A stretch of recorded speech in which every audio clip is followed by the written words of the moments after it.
نحمده ونصلي على رسوله الكريم أما بعد فأعوذ بالله من الشيطان الرجيم بسم الله الرحمن الرحيم ولا تهنوا ولا تحزنوا وأنتم الأعلون إن كنتم مؤمنين صدق الله العظيم۔ چراغوں سے ہی اجالوں نے روشنی پائی ہے، چراغوں سے ہی اجالوں نے روشنی پائی ہے، چراغوں سے ہی اجالے ثبوت مانتے ہیں۔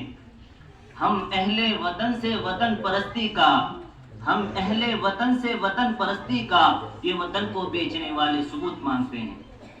معزز سامعین کرام، سب سے پہلے تو میں مناسب سمجھتا ہوں کہ اپنے اساتذہ کرام کا شکریہ ادا کیا جائے کہ جن کی نظر عنایت اور جہد مسلسل کی بدولت میں اس قابل ہوا کہ آپ حضرات کے روبرو چند منٹ یوم جمہوریہ کے موضوع پر لب کشائی کروں۔ اور شہنشاہ بطحا تاجدار مدینہ سرور کائنات محمد عربی صلی اللہ علیہ وسلم کا فرمان بھی ہے کہ من لم یشکر الناس لم یشکر اللہ، جو شخص لوگوں کا شکریہ ادا نہیں کرتا وہ اللہ رب العزت والجلال کا بھی شکریہ ادا نہیں کرتا۔ اسی فرمان کے مد نظر میں سب سے پہلے ان لوگوں کا شکریہ ادا کرنا چاہتا ہوں کہ جن کی محنتوں، مشقتوں اور نیک مشوروں نے مجھے یہاں تک پہنچا دیا، خواہ وہ لوگ میرے ٹیچرز یعنی اساتذہ کرام ہوں، خواہ وہ لوگ میرے فرینڈز یعنی دوست ہوں، خواہ وہ لوگ میرے پیرنٹس یعنی والدین ہوں، میں سب کا تہ دل سے شکر گزار ہوں۔ معزز سامعین کرام، ہر ملک کی تواریخ میں کچھ ایسے اہم دن ہوا کرتے ہیں کہ جن کی اہمیت کے پیش نظر قوم ان کو یاد کیا کرتی ہے۔ اسی طریقے سے ہمارے ملک ہندوستان کی تاریخ میں بھی دو دن یادگاری اور قومی اہمیت کے حامل ہیں، ایک 15 اگست کا اور دوسرا 26 جنوری کا۔ 15 اگست 1947 عیسوی کو ہمارا ملک ہندوستان انگریزوں کے ناپاک سائے سے آزاد ہوا اور 26 جنوری 1950 عیسوی کو اس ملک ہندوستان کا آئین نافذ ہوا۔ آج 26 جنوری ہے جس کو یوم جمہوریہ، گنتنتر دیوس، ریپبلک ڈے کے نام سے بھی جانا جاتا ہے۔ جس وقت ہمارا ملک ہندوستان انگریزوں کے پنجہ استبداد میں جکڑ چکا تھا اور پورے ملک پر انگریزوں کا قبضہ ہو چکا تھا، انگریزوں کا ظلم حد سے بڑھ چکا تھا، تو ہمارے علماء کرام نے انگریز بھگاؤ تحریک شروع کی۔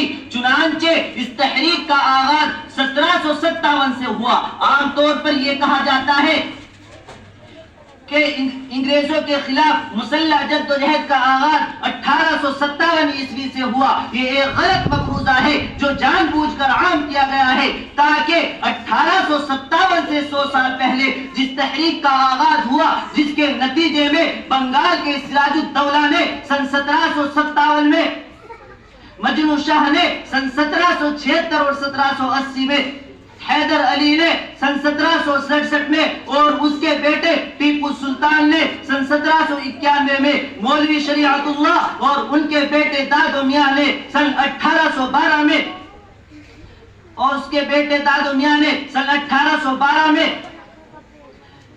سید احمد شہید نے سن 1831 میں جو انگریزوں کے خلاف باقاعدہ جنگیں لڑی، وہ سب تاریخ کے غبار میں دب جائے اور وطن عزیز کے باشندے یہ نہ جان سکے کہ مسلمانوں کے دلوں میں انگریزوں کے خلاف نفرت کی چنگاری اسی دن سے سلگ رہی تھی جس دن سے انہوں نے اپنے ناپاک قدم اس سرزمین ہند پر رکھے تھے، اور تجارت کے نام پر سیاسی اور فوجی اثر و رسوخ حاصل کر کے یہاں کے حکمرانوں کو بے دست پا کر دیا تھا۔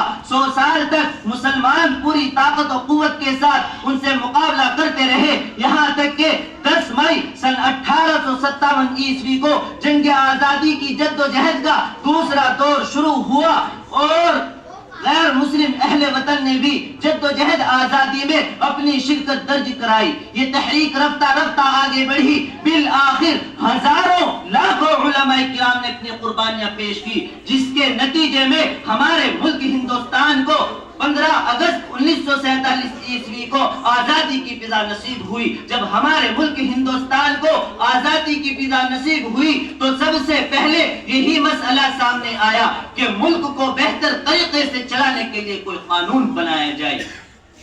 چنانچہ چنانچہ اسی غرض سے ایک کمیٹی بنائی گئی جس میں اس ماہرین حضرات کی ایک بڑی جماعت تھی. انہی میں ایک مشہور و معروف نام ڈاکٹر بھیم راؤ امبیڈکر کا بھی ہے.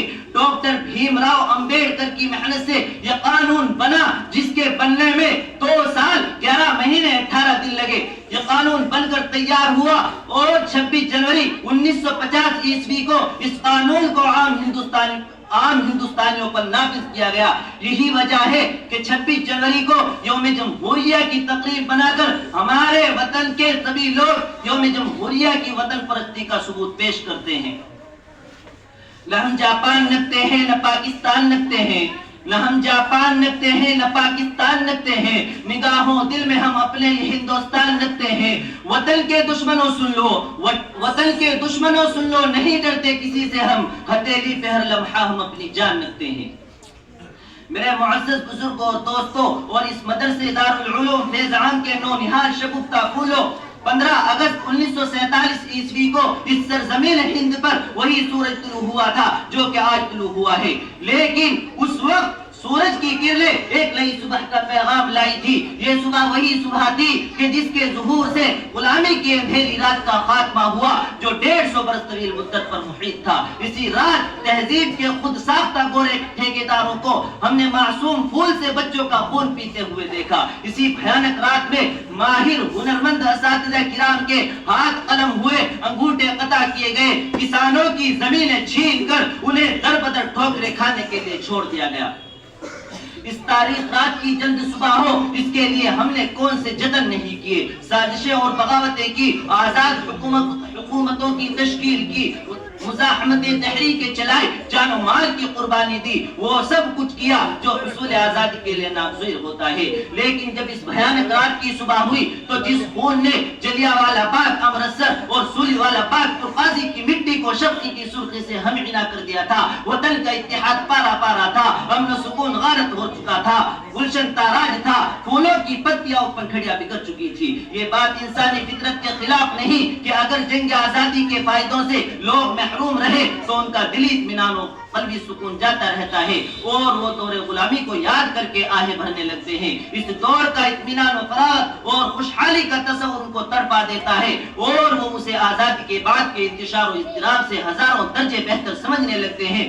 لیکن ایسے لوگ وہ ہوتے ہیں کہ جن کے سامنے حقیقت میں حصول آزادی کوئی مقصد نہیں بلکہ ذریعہ ہوتی ہے. آزادی کے معنی قائد و قانون اور پابندیوں سے آزادی نہیں. آزادی کا مطلب یہ نہیں کہ ہر ضابطہ ہر قانون ختم ہو گیا، جو چاہے کرے کوئی روکنے ٹوکنے والا نہیں. اسے آزادی نہیں مذاق کہتے ہیں.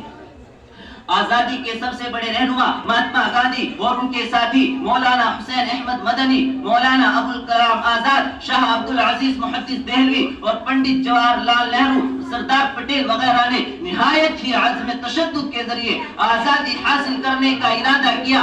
حالانکہ انگریزوں نے آزادی کے علم برداروں پر جلیانوالہ باغ، امرتسر اور سولی والا باغ پرقاضی میں طرح طرح کے ظلم اٹھائے. جنگ آزادی کے متوالوں کو شہر شاملی، تھانہ بھون، کیرانہ، جنجانہ وغیرہ سے لا کر اسی پرقاضی کے سولی والا باغ میں پھانسی کے پھندے پر لٹکایا گیا اور انہیں سال ہر سال جیلوں میں بند رکھا گیا. مگر انہوں نے ہمت نہ ہاری اور جنگ آزادی کے جام کو خوشی خوشی نوش کیا، لیکن ہندوستان کے آنچل کو جھکنے نہیں دیا. آؤ چل کر سلام کرے ان کو، آؤ چل کر سلام کرے ان کو جن کے حصے میں یہ مقام آتا ہے. بڑے ہی خوش نصیب ہیں وہ لوگ جن کا لہو دیش کے کام آتا ہے. آن دیش کی شان دیش کی، دیش کے ہم سنتان ہیں. آن دیش کی شان دیش کی، دیش کے ہم سنتان ہیں. 3 رنگوں سے رنگا ترنگا اپنی یار و پہچان ہے.